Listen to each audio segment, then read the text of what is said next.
Welcome to the Adjusted for Risk podcast. Join myself, Brian Nauman, as I talk markets, investments, economics, and life as I help prepare you for the upcoming weekend markets. I work for Zephyr, and all opinions expressed by myself and my podcast guests are solely of their own opinions and do not reflect the opinion of Zephyr or Informa, its parent company. This podcast is for informational purposes only and should not be relied on for investment decisions. Hello, everyone. Welcome to Zephyr's Adjusted for Risk podcast. This is Brian Nauman, and we are here on site at the Exchange ETF conference. I'm really excited about our next guest and our next conversation. It's going to be a really good one. Insightful and engaging. With me today is an expert in ETFs, and he is going to share some of his insights into active ETFs. Before we get started, this episode is sponsored by the award-winning Zephyr, which helps investment professionals make more informed investment decisions. I am honored and very excited to welcome Eli Horton. Eli is the Managing Director and Senior Portfolio Manager at TCW. Eli, thank you so much for coming on the show. I really appreciate it. Can you tell us a little bit more about yourself and TCW? Yeah, well, first of all, Ryan, thanks so much for having me today. I'm looking forward to the conversation. I'm a portfolio manager at TCW. I manage 3 of our active ETF strategies. 2 of those are thematic ETFs. A third is focused on high-quality defensive growth companies. My background spans about 17 years of investing. Started my career in investment banking and then moved to a private equity firm before spending 8 years at a hedge fund and then starting actually those 2 ETFs for a firm called Engine Number One. TCW acquired that business in late 2023, and so that's how I've come to join the firm. Interesting. You caught my attention when you said defensive growth. Interesting strategy there. Can you maybe tell just a little bit more about it? Yeah, absolutely. So the strategy is called TCW Compounders. The ticker is GROW, GRW. And this is a strategy that really emphasizes owning businesses with high certainty of outcomes. I think there is really no better time to be looking for certainty than in today's markets. We've all seen what's happened just in the past few months with the daily barrage of new tariff headlines, sometimes intraday barrage, a variety of other changes from the new administration, and you can see there's some anxiety in the markets.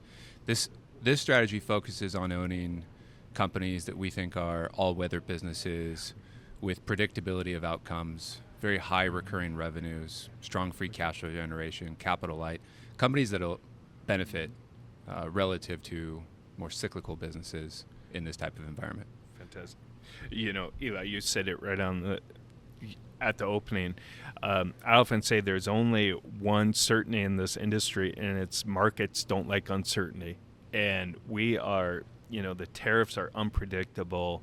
There's just so much uncertainty out there. And if you can provide some type of certainty where people can sleep at night, the investor can sleep at night, that's exactly what they need. Look, I think that's such an important point. Markets hate uncertainty because when the rules of the game change, management teams struggle to make large capital decisions. Mm-hmm. How do you invest in your company, invest in large projects when you don't know the rules of the game? And so we're looking to own businesses like Fiserv, which provides infrastructure. Anytime you swipe a credit card at a store or buy something online, there's a great chance that transaction is running through the payments infrastructure and using Fiserv's technology. Mm-hmm. That's going to persist regardless of that environment. And so companies like that should benefit in this time.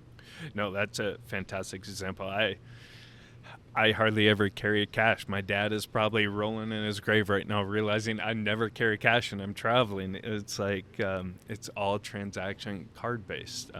A great example there. One of the most popular segments in ETFs is active ETFs. There was a session yesterday, and they shared that I think last year there was over 500 active ETFs gone the market, and it's just crazy the growth. Can you maybe just kind of give us your thoughts on the growth there? Is it sustainable? Are we, still have some room to run? I'd argue we're at the beginning of active. All right. The industry really started with passive. Today, I believe active ETFs have about 10% share of ETF AUM, but of incremental flows, it's somewhere around 1/3 goes into active. And you gave those the stats on the number of active launches, and I think putting those trends aside, my background's in fundamental investing, stock picking, and I think there's no better time to be active than there is now. We went through a 15-plus year period where passive outperformed active. And we've done a lot of work on trying to understand why that happened. And it was a very challenging period for stock pickers between the great financial crisis in 2020 because dispersion was so incredibly low. Good companies and bad companies tended to go up or go down together. And so why bother trying to pick winners? When you sift through all the data, one of the biggest drivers of dispersion is rates. And rates were basically 0% during that time. And when capital is free, when it's free money, it is hard to distinguish great companies from mediocre companies. But look at the interest rate environment we're in now. There's a real cost of capital. And so you're seeing the best businesses start to thrive and the rest don't look quite as good. And that's a very favorable environment for an active manager. Yeah, that's great insight there, because you're right. For so long, we did a lot of research in Zephyr just about the whole active versus passive and what styles, sectors, asset classes give you the best opportunity to go active and find alpha. It was difficult for a long time, and now you've got more volatility. There's more inefficiencies in the market to provide those opportunities. Yeah, look what the market's dealing with. There's more cross currents than I can recall in quite some time. Geopolitical cross currents, changes in the U.S. certainly, whether it's DOGE or tariffs. That creates uncertainty. It creates change on an industry and company level, and allows us to go do real on-the-ground research and take variant views from the market and express those in a concentrated, conviction-weighted portfolio. Yeah, that's fantastic. So why, I think you kind of answered this question, but why should financial advisors really consider active ETFs? Look, I think I gave some overview on why it's a great backdrop for active in terms of alpha generation. So that's point one.